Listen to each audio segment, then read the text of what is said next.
So, long story short, I went to Barnes& and Nobles the other day in search of one book and one book only. And somehow, I managed to leave with 4 books. So I thought I would do a little book haul at Barnes & Nobles. Thankfully, they were having a sale, and I had a bunch of rewards because I have the membership card. So I didn't end up spending that much money, but I did get 4 books. So, first of all, I got The Final Gambit, which is the 3rd book in the Inheritance Game series. Then I got The Legacies, which is Jessica Goodman's new book. It's a murder mystery, and I wasn't going to get it. But then, when I went to put it back, I realized that there were 2 signed copies left. Just had to get one. So, here's her signature. Hope you can see it. Then, I got the first book of the Cruel Prince trilogy. This is one of Haley Pham's favorite books. It sounds really interesting. I'm excited to, get into this world. And then, again, influenced by Haley Pham, I bought The Naturals, which is another series by Jennifer Lynn Barnes, somewhat in the style of the Inheritance Games.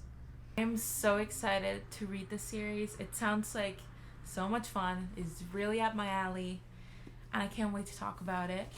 Now you're probably thinking, when are you going to start these books? Well, I cheated. I already read this book. I thought I would also talk about my reading goals for the year, since my last video was about finishing my Goodreads challenge. This year I'm going to try to read 50 books. I'm going to put my little Goodreads tracker up here. And I already finished 2 books out of 50 for the year. My plan is to read 1 book a week. I have a couple plans in place in case I don't finish a book a week so that I can stay on track.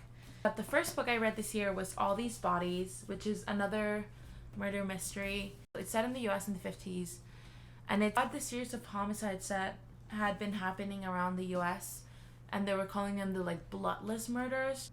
They were finding all these victims that were murdered in somewhat random situations, and they all had these trigger warning, slits in different parts of their body, but there was no blood in them anymore. It was really interesting. In the book, we follow Michael Jensen, who's a 17-year-old living in the Midwest.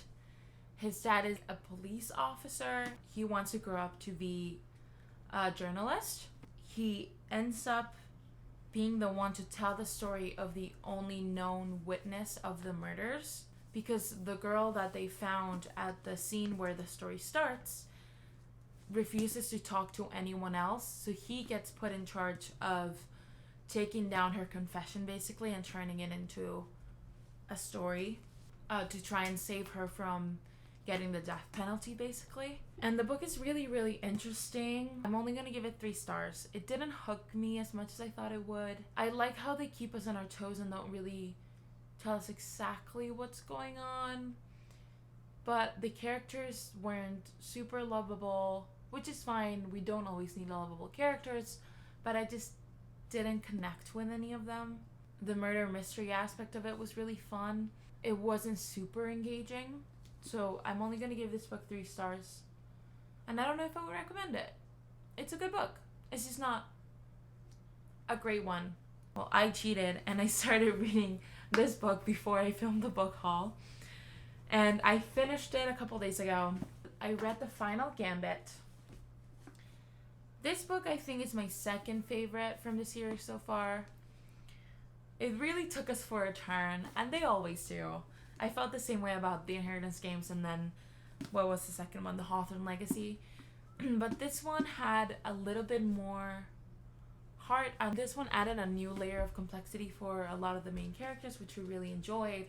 The puzzles that we got put through were so fun and interesting, just like in the other 2 books. But I didn't love the ending, which is really frustrating because I totally understand and I agree that that's exactly what should have happened, but I was waiting for something else. I'm not sure why. I'm not sure what I wanted, but the ending just kind of left me like, okay, yeah, I kind of saw that happening. but I wish she would have done something different with it. And that's okay. However, the rest of the book was really, really good. I read it super fast. I was so engaged. I literally wanted to pick up the book and keep reading every single time I had even 10 minutes to myself. And I think that tells you that it's a really good book. I'm going to give this one 4 stars. I think this one's my second favorite in the series so far.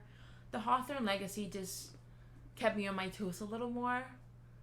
But it's a really good book. I would 100% recommend the series to literally anyone that just wants something fun and fast-paced and easy to read, and that is trying to get into the whole puzzle-y type vibe book. And I think it's a great book for all ages. It's definitely more, I mean, it's a YA book, but I think it's definitely more oriented for like mid to late teens, maybe even early 20s, if that helps you. I personally like to read books that are in the YA category, so this was quite an enjoyable read. And I cannot wait to read the Hawthorne brothers. Oh, the brothers Hawthorne. So I actually did start the Legacies. I'm about 20 pages in, and so far I'm finding it pretty interesting. It's giving Gossip Girl vibes if you're into that. I think that's gonna be it for this video. I know this one's kind of short, but I hope you enjoyed my little book haul. I'm gonna do a January recap with all the books that I read and my recs and all that. But until then, I'll see you guys next time. Bye!